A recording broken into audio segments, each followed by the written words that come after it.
bạn số tay được ăn này ngàyนี้យើងចូលមេរៀនទី2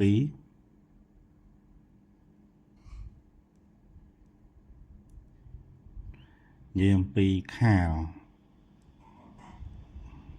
បាទអញ្ចឹងខាលគឺភាសាខ្មែរហៅខ្លាជាសត្វរស់នៅក្នុងព្រៃជ្រៅជ្រៅមានធាតុអោបជាប់ខ្លួនគឺឈើបោកខ្ញុំប្រាប់ពីម្សិលមិញធម្មជាតិរបស់ខ្លាពោពេញទៅដោយកម្លាំងខ្លាំងកាចអំនួតមានចិត្តជឿជាក់លើខ្លួនឯងជាមនុស្សរឹងមាំមានចិត្តមិននៅស្ងៀមនិងចិត្តទូលាយអញ្ចឹងខាលខ្លានេះគឺមានធាតុអោបជាប់ខ្លួនហ្នឹងគឺឈើបោកនិងធាតុលាក់នៅក្រោមសត្វហ្នឹងគឺមាន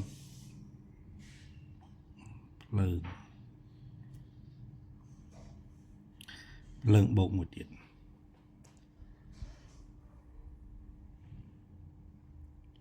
អញ្ចឹងធាតុលាក់ក្រោមសត្វនេះខ្ញុំនឹងប្រាប់នៅពេលក្រោយព្រោះវាគឺជាសត្វទាក់ទងនឹងត្រៃហៈ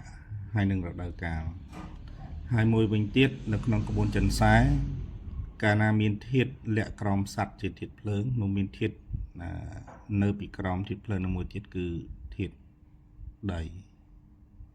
បោកអញ្ចឹងមានប៉ុណ្្នឹងសិនថ្ងៃនេះស្អែកយើងតទៅបុគ្គលិកលក្ខណៈរបស់ថោះតើកុំភ្លេចគឺជួយ Subscribe នៅ Channel របស់ខ្ញុំផងរយៈ YouTube ហើយនិង Facebook Page សូមអរគុណ